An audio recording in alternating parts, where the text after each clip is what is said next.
Hey friends, if you encounter the error 0x80071128, then please watch this video. I will guide you through the resolution.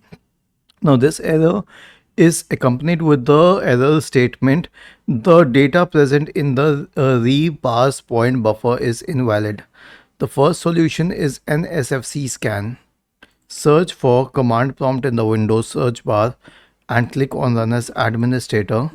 Type the command sfc /scan now and hit enter to invoke the sfc scan. The next solution is a check disk scan. So search for command prompt in the Windows search bar and click on Run as Administrator. Type the command chkdsk /r/f and hit enter. Press Y and hit enter once again.